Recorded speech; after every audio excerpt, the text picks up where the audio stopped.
Welcome to Crime Maze. In this video we are going to talk about 5 murders in Illinois. So before starting this video, like this video, and subscribe to Crime Maze for future updates. Number 5. A mass shooting occurred at Henry Pratt Company in Aurora, Illinois, on February 15, 2019.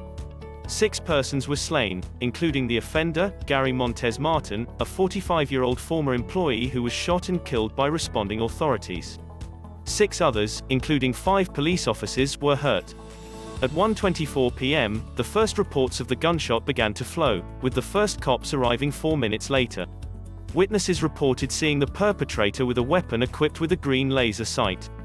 Agents from the Federal Bureau of Investigation, the Bureau of Alcohol, Tobacco, Firearms, and Explosives, and the United States Marshals Service assisted local police in the investigation.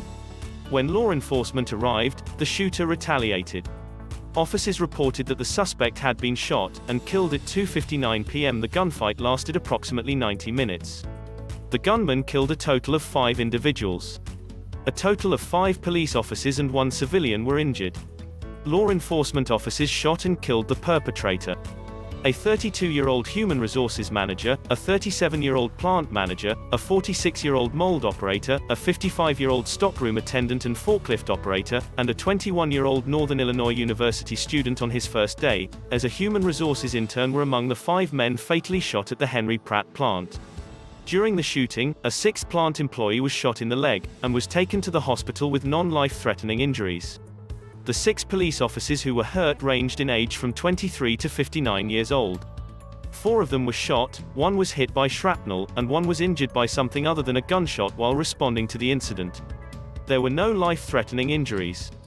Number 4. The Brown's Chicken Massacre happened on January 8, 1993, at a Brown's Chicken fast food restaurant in Palatine, Illinois, when 2 thieves killed 7 employees. For over 9 years, the case went unresolved, until one of the assailants was implicated by his girlfriend in 2002. DNA samples from the crime scene were used to match one of the suspects, Juan Luna. Luna was tried in 2007 and convicted guilty of 7 counts of murder, receiving a life sentence. The other assailant, James Degorski, was found guilty of all 7 counts of murder in 2009 and sentenced to life in prison. Number 3. Eric Morse, c. 1989 October 13, 1994. Was a 5-year-old African-American boy who was murdered in Chicago, Illinois in October 1994. 10-year-old Jesse Rankins and 11-year-old Tyquise Johnson threw Morse from a high-rise structure in the Ida B. Wells homes. Morse's assassination was significant for the victims' and killers' young ages, and it drew national attention to the situation of youngsters in Chicago's housing projects. Both Rankins and Johnson, who were teenagers at the time, were found guilty of Morse's murder and sentenced to 5 years in jail each. Jesse Rankins, 10, and Tyquise Johnson, 11, 2 of Eric Morse's 5-year-old classmates, had encouraged him to take candy from a store on October 13, 1994, but Morse refused. Rankins and Johnson brought Morse, and his 8-year-old brother Derek Lemon to an unoccupied apartment, on the 14th floor of a high-rise building in Chicago's Ida B. Wells homes, a housing complex on the city's south side, about 6 to 7 p.m. CDT, that day. Morse was hanged from an apartment window by Rankins and Johnson, who resisted Lemon's attempts to intercede, and finally dropped him. Morse was pronounced dead at the hospital after suffering major head injuries. Number 2. Karen Slover was murdered on September 27, 1996, in Decatur, Illinois, when the 23-year-old mother of 1 went missing shortly after leaving her job as an advertising sales representative. Slover's dismembered remains were recovered in and around Lake Shelbyville 2 days later, wrapped in plastic bags. Slover's ex-husband, Michael Slover Jr., his mother, Jeanette Slover, and his father, Michael Slover Sr., were all found guilty of Karen Slover's murder in 2002, and sentenced to a total of 60 years in jail. The case is noteworthy because it was one of the first times dog DNA was used, as evidence in a murder prosecution.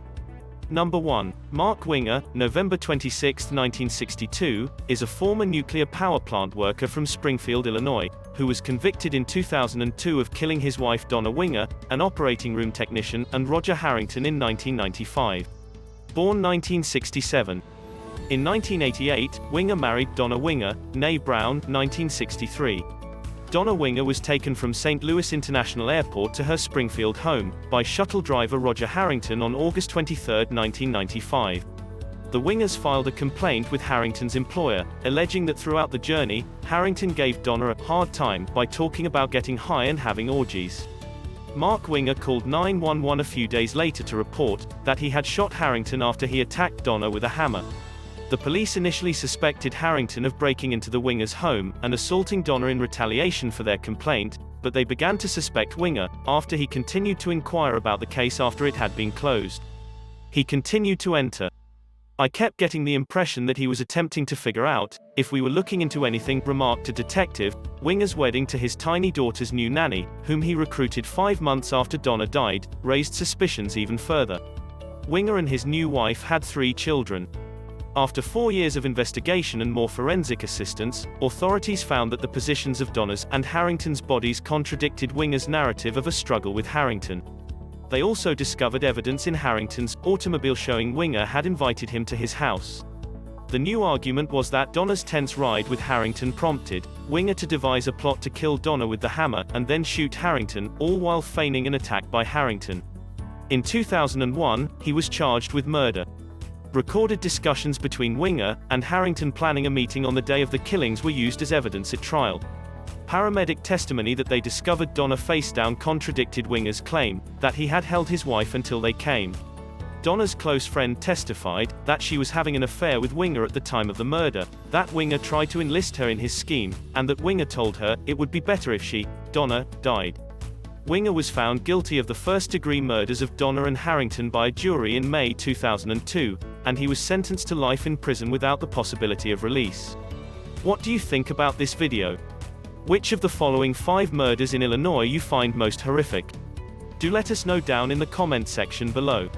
If you enjoyed this video and want to hear from us again, be sure to hit that subscribe button before you go.